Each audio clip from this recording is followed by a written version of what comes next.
Jai Shri Mataji.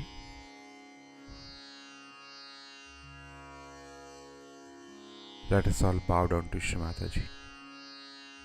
Raise our Mother Kundalini and give ourselves a bandhan.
Let us recite Shri Ganesh Mantra.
Let us now listen to Shri Mataji's speech.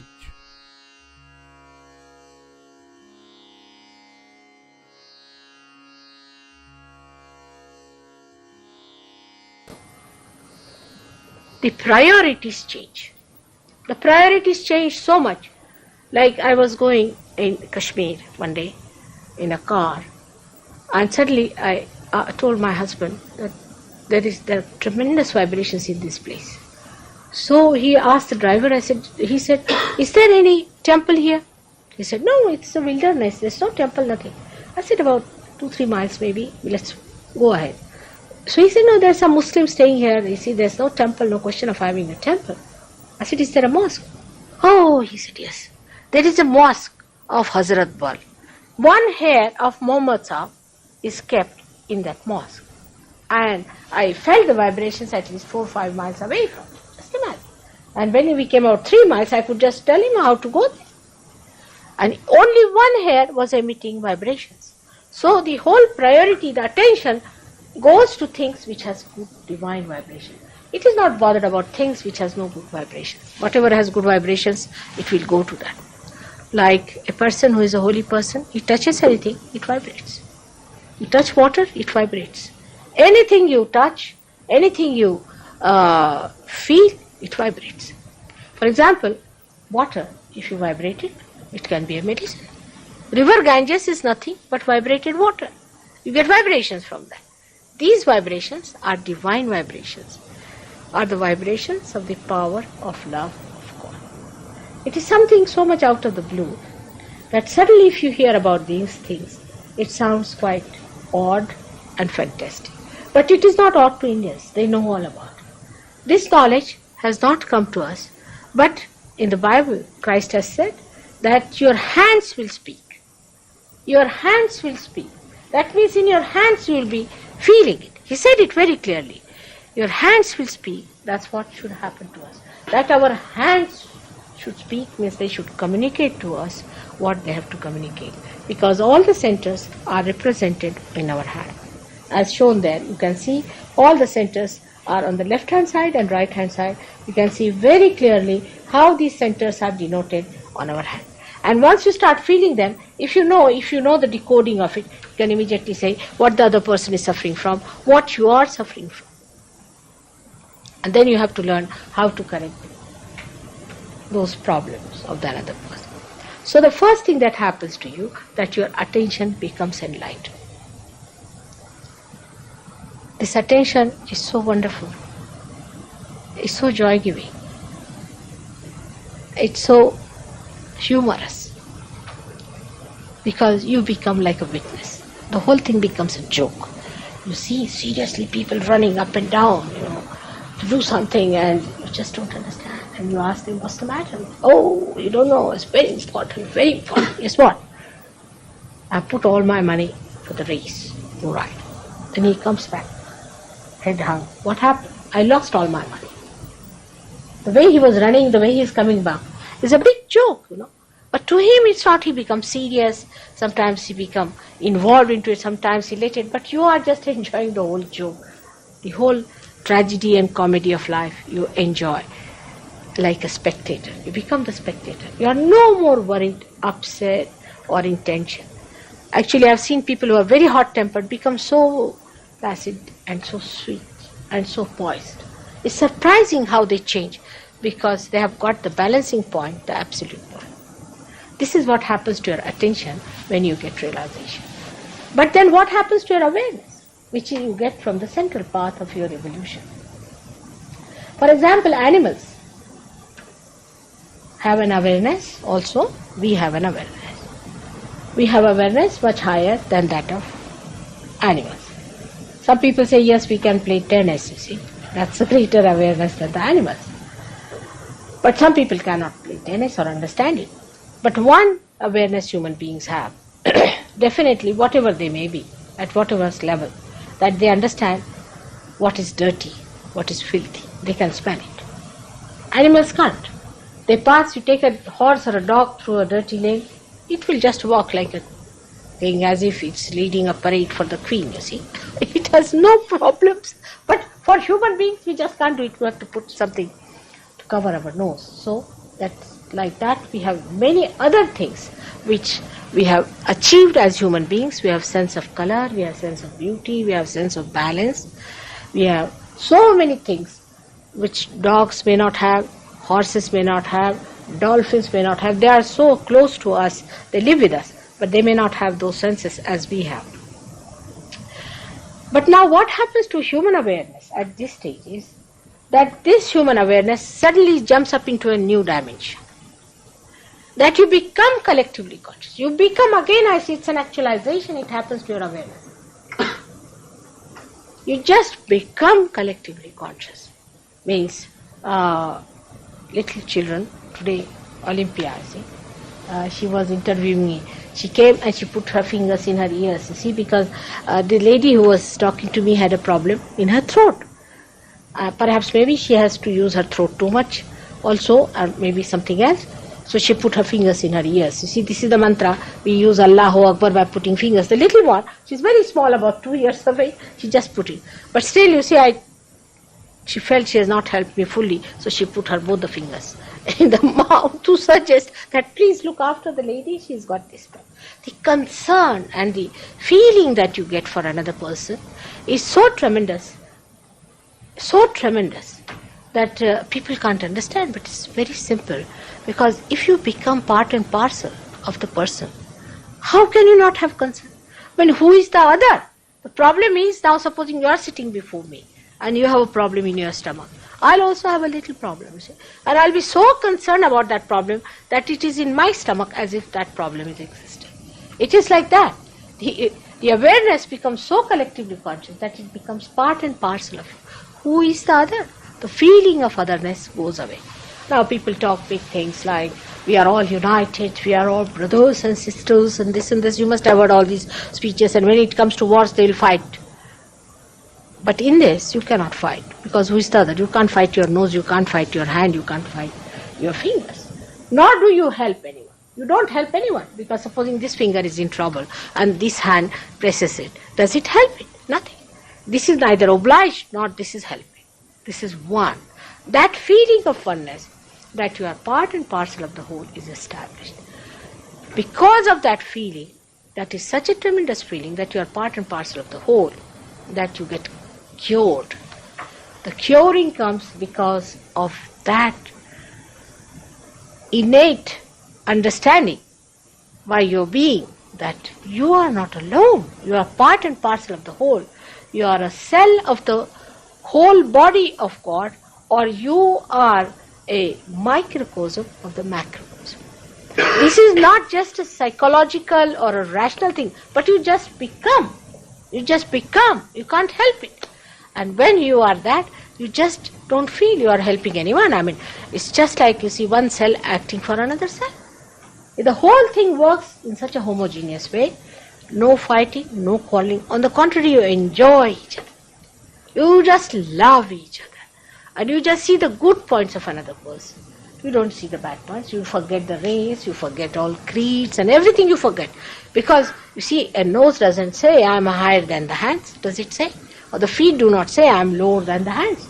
They all are required. Supposing there's something wrong with the feet, you will just try to help. Something wrong with the nose, you will help your nose. You don't discriminate in your body, do you? In the same way, we do not discriminate. Once you become realized souls, whether you are from India or from Asia or from any other place, from England, America, any place you may be, maybe Chinese, every sort of faces we have in the cross section of Sahajogis. You'll find all kinds of people are there, and they all love each other. You must see the way when these people from England went to India, to the villages where I work. The villagers, you see, just grabbed them. And they were so happy. They said, first time we are meeting our brothers and sisters. And these people were just enjoying them, and they all started dancing. Of course, they are very light-footed. They wanted all these people to dance with them. I know the Britishers are not so light-footed as they are, so they found it rather difficult. So they made them jump, jump, jump. And now they have become good dancers too, and they all dance together and sing together in complete joy and understanding. See, the whole attitude towards life changes. You become really a princess in the sense that you don't need anything. There is no dirt. If there is a dirt, then you are a beggar. If there is no dirt, you can sleep here, you can sleep in a palace, you can, if you want, you can get a Rolls Royce, or if you want, you can walk. What's the harm? What's the difference? Because the joy comes from your spirit, not from outside things. The whole idea of comfort changes. The whole idea of luxury changes. It's all completely changed because you enter into this new dimension. And that's what happens to your awareness, that you become collectively conscious. The enlightenment gives a human awareness a new dimension by which you are collectively conscious. Now, emotion gives us happiness. You see, if you love somebody, you feel happy, and you meet that person, you feel happy, and you want to bestow all your love on that person. If your children are there, you want to love them and give them love. But before realization, this joy is limited. For example, husband-wife relation I can understand, but about children, like in India, you see, they love their children so much that they will even sell their country for their children's sake. The love becomes like a possession. It becomes a love-hate relationship. You see, they love so much that they come to hatred. It's a funny thing, but it happens. Why? Because it has limitations. Love has limitations. It's not infinite. But when you get your love enlightened, you get joy. There's no material give and take. First, you enjoy each other. In Calcutta, first time, on my way to America, I was staying in a hotel. There were other surgeons, 5-6 surgeons staying with me in other rooms. And one gentleman came to see me, and he fell at my feet, and tremendous vibrations here. And they all rushed. Who has come? Who has come? I said, why? Tremendous joy started flowing over our head, mother. Who is at your feet? They all rushed to me. I said, see this one. Ha! They all stood. Ha! Wow, what enjoyment, what enjoyment. He was enjoying, they were enjoying him. This is the first time you enjoy human beings, because you can feel the vibrations of a person.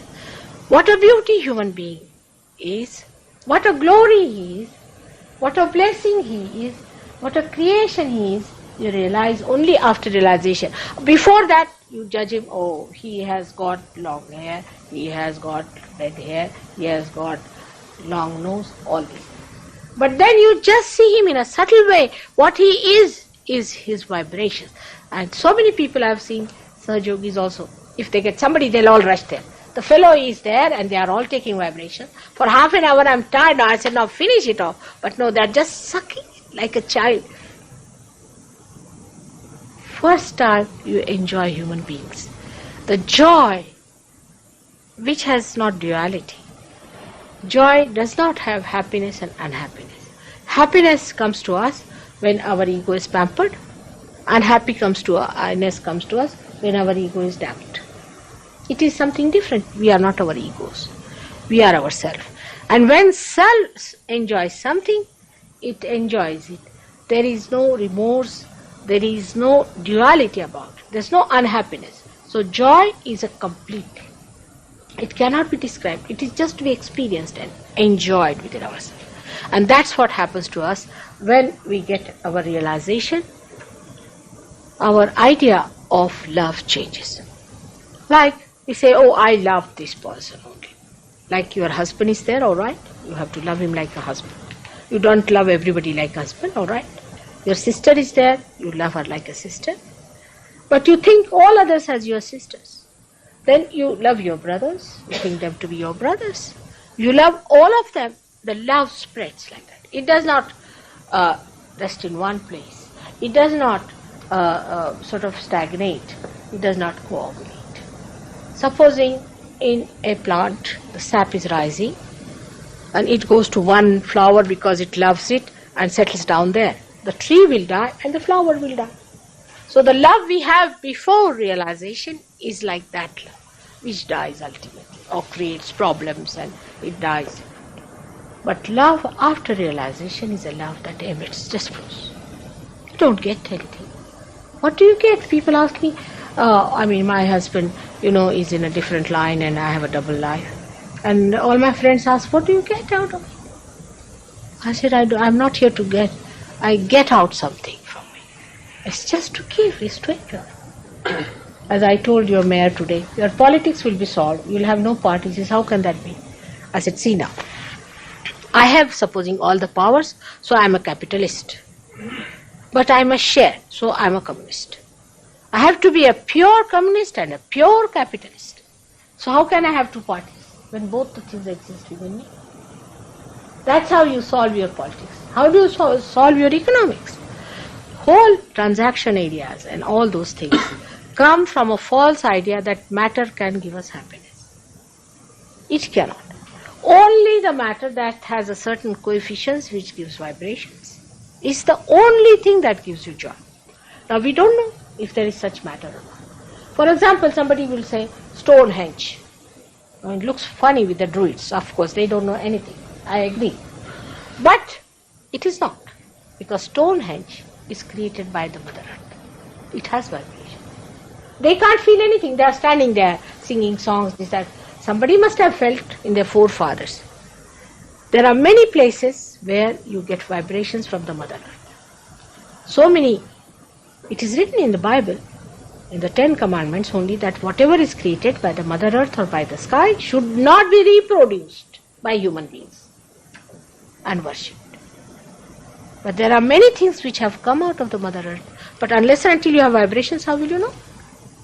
You don't know the truth. So in the human awareness, to know the truth is very relative. You will say that, how is it that this person is fake and that person is not fake? This is truth, that is not truth. There's no way of knowing it. Unless and until you get to the absolute point, how will you know the relative? So when you get your realization, you can ask, is he a real man? If he is, you will get vibration. If he is not, then you might even get blisters. Vibrations will stop, maybe. Little bit blisters you might get, if he is not a right type of a person. If somebody is obstinate, you will get indication. If somebody is suffering from some possession, you will get indication. If somebody is mentally mad, you will know. It's very, very systematic and very scientific. God's laws never fail. Very attentive. And everything that you know through it is absolute and correct. Only thing is you have to learn. You have to train up your mind to understand these different things. But small children are much cleverer than bigger people, because you see they have so many hang-ups. They have so many complications. They rationalize everything. Children will just say this, basically. Now, people think that how can it be free? How can it be with money? I asked the other question. We cannot think of these things in the term that I say divine, because we have never known it before. How much money did Christ get? We have a life here of Christ. How much money did he take? Now, Christianity as such, they asked me a question today. It cannot deliver the goods. They are Christians, they go to church, but is their life Christian?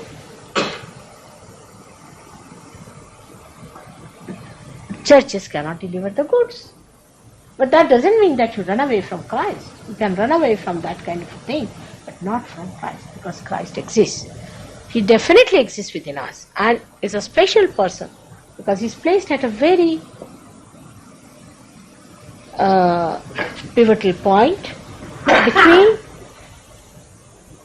the center of the optic chiasma, where the pituitary and pineal body are there, and he controls our ego and superego. And when the Kundalini rises, then Christ is awakened and he sucks all our karmas, all our sins. That's what he said, that he has suffered for our sins. They will say, Christ, in the church they say, and then why do they ask you to suffer? If Christ has suffered, why should we suffer anymore? There should be no sufferings anymore, just enjoy and rejoice. He's done everything for us, or do you want him to suffer more? There are Jews who said that we don't believe in Christ and we have to suffer. Already have Mr. Hitler for you. If they want another one, they can have another one. And go on with your suffering. It is high time that they accept Christ and give up their sufferings. Otherwise they are putting their sufferings on other people. There is no suffering needed anymore. It's a funny idea, I don't understand. Why people say you must suffer to become spiritual. Who has given you these ideas? Actually, among Hindus, it was believed that our karmas, we have to pay for it. Yes, all right. Up to what point? Till somebody called Mahavishnu comes in, that is Christ, is called as Mahavishnu. All the signs and symptoms of Christ are described as Mahavishnu in the Devi Mahatmya. But who reads that? Christians will only read Bible. Will they read something else? So they never knew. And when the missionaries went from here, they never talked about Christ like that. Oh, they just said that you better get converted. You see, they used to brand everyone, Christian, Christian, Christian, Christian. They would put a loaf of bread in the water and say that this is the beef. And all of you have become now Christians. So by villages they became Christians. Imagine this kind of a Christianity, how far it is going to go. They never said that Christ is the one who was Mahavishnu, because they never knew. Until I told them that it was he, the Mahavishnu, who came, who has come already. And he is going to suck our... Oh, they said, then what? Why to worry about karmas? Finished, over, our karmas are over. But here, we have Christ, but we don't know his essence. We don't know what is he there for. What was the need for him to crucify? It was just to create a tremendous deity within us, that is Christ, who will suck our vibration. Now we have many Jews who are our disciples.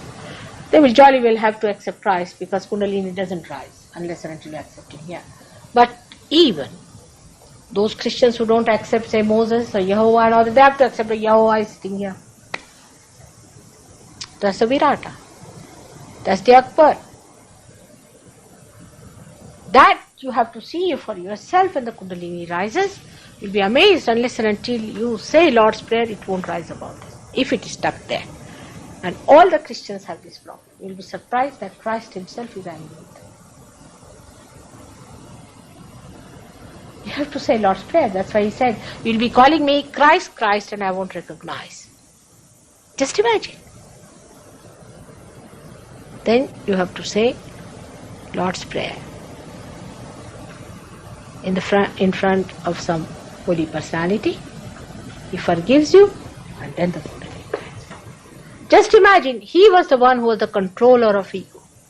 He's the one who sucks our ego. And see the Christian nations. That's one thing they cannot get out, is their ego. Now they're realizing it, no doubt. But still to get out of it, they have to fight it. And the more you fight it, it becomes like a balloon, big, big, big, big, big. But by fighting it, you cannot get out of it. Only by rising through the central path, you can suck it through the awakening of Christ. And you get your realization as cool breeze coming out of your head. But when it happens also, as I said, people do not know what it is. These Brahma Shakti, what you call these cool breeze of the Holy Ghost, what it is? Because they didn't allow Christ to live long. He lived hardly for 3.5 years to talk about. I mean, the way they treated him was really so atrocious and so cruel. To whom could he talk? To these fishermen? About Kundalini? I mean, they made it impossible. Same with Muhammad, Arabs could not accept Muhammad at all, and they have not yet accepted him the way they are crucifying him every day. He couldn't tell people about it, but he did promise that it will happen to you.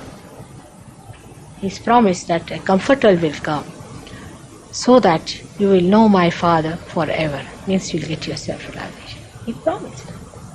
But how will you make him out? How will you make out the comforter? How will you find out? If Christ comes in, now some Christ is being announced. It's a big joke.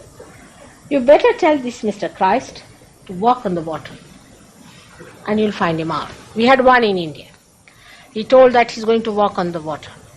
And people mad from America, they came with television, telescopes, and all Indians were there to see the fun of the whole thing. All of them came here, and government also encouraged, because lots of foreign exchange, for this kind of tomfoolery.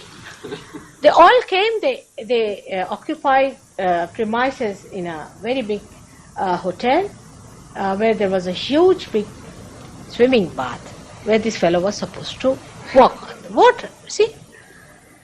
And they had telescopes and every sort of thing there. And apart from that, they had a television set, and from America they were going to release, you see, all the scenes of what was going to happen. This fellow came forward. It was on the television, you could see it. He put one foot, and with the second foot he was down. He couldn't even swim. They had to fish him out. He was put in the hospital, and they found he had cancer. But imagine, when they asked, why did you do all this? He said, at least I got a name. Imagine. Like some hijackers, they say that at least by doing this thing we'll get some name. There are some maniacs who want to appear in the newspaper, this way or that way. So he said, I got a big name in America, everywhere, everyone knows me. Thank God he's no more now to befool some. You see, these tricks they play. So these tricks have nothing to do with God. If he's Christ, let him walk on the water. If you people will be kind enough, you better write to this gentleman who has spent so much money in the newspaper, especially to the journalists, I would request. Because you see, journalism takes to such stupid people very easily. I don't know why. They will publish, they publish such a lot of things about this nonsensical Christ who has come. Better ask him.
Let us recite the Maha Mantras.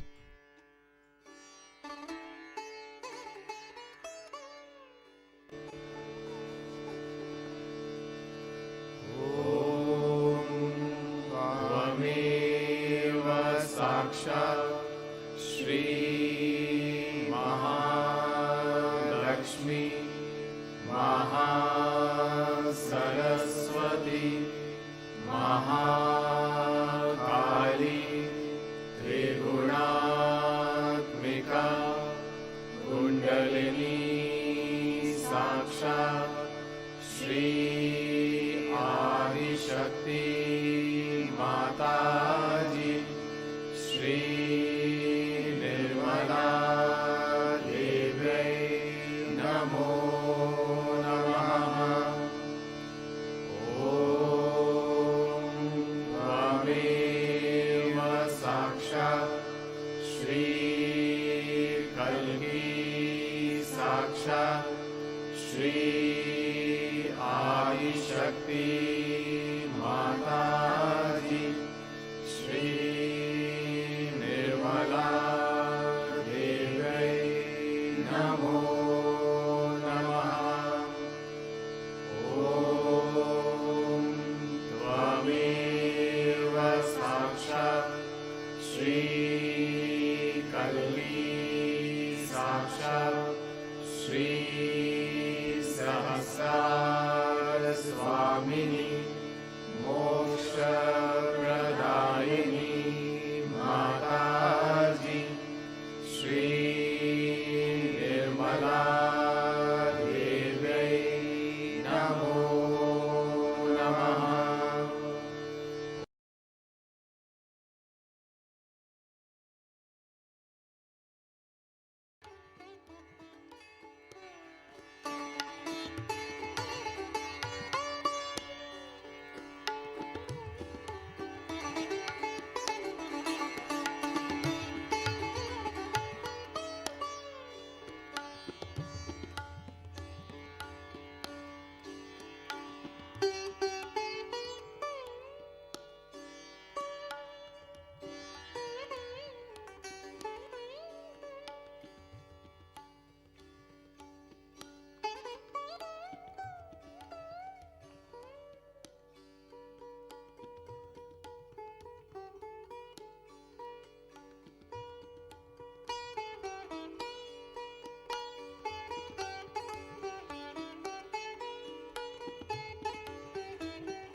Thank you, Shamataji, for this beautiful morning meditation. Let us all bow down to Shamataji, raise our Mother Kundalini, and give ourselves a bandhan.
We'll meet again tomorrow morning, same time. Jai Shri Mataji.